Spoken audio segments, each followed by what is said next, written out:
Taking a glance back at our preliminary task, it proves how much we've progressed as a group and individually. From the start to the end, from our poor practice shots and basic editing skills, we've been able to produce a high quality film opening that conforms to thriller codes and conventions. Talking about like the mise-en-scene elements, I must admit we have improved immensely. In our prelim task, we didn't pay attention to any mise-en-scene elements. We focused on including all the shots and points we needed to. However, in our film opening, we put in a lot of effort into the choice making for the costumes and props, setting, and the storyline of our film.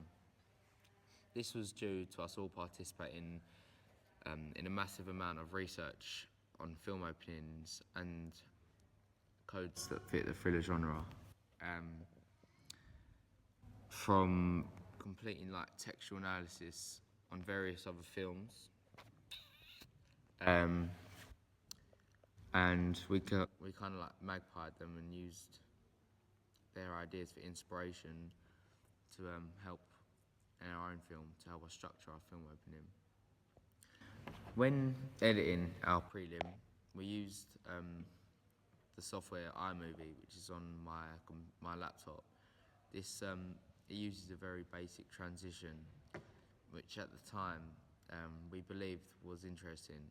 However, as we progressed and we learnt to use the software Final Cut Pro X, which is more professional, we realised we could do a lot more with our editing in terms of transitions and framing and filters and stuff like that. To edit our film opening, we used Final Cut Pro X, and this was very easy. And once getting to grips with how to use it and how it all worked, it allowed us to layer the film, music, and voiceover easily, as the overlay effects were very easy to understand and create. As mentioned before, when completing our prelim task, we were focused on including all the shots that we were instructed to include. Therefore, we only used the 180-degree rule, match on action and shot reverse shot in our prelim task. We did not experiment with any other shots. But when we was filming our film opening, we used a range of different shots because we had learnt about them in conducting our research about different shots and how to use them and when to use them. These include like the close-up shot, extreme close-up shot, panning shot, tracking shot, and the handheld shot, which we did use quite a lot in our film opening. Although our camera work was improved significantly, the prelim task was a great place to start and learn basic camera skills so we could progress and improve on that in film opening. The sound in our preliminary task was extremely limited. We only included the diegetic sound of our dialogue. Once again, we didn't experiment with sound effects or music because we didn't have a great understanding and reason to include it. However, this is another way we can see how we've improved in our, and it's in our film opening, we did use like a backing track. Can't remember what that's called now, but we did use one. And we also used the diegetic sound of the dialogue.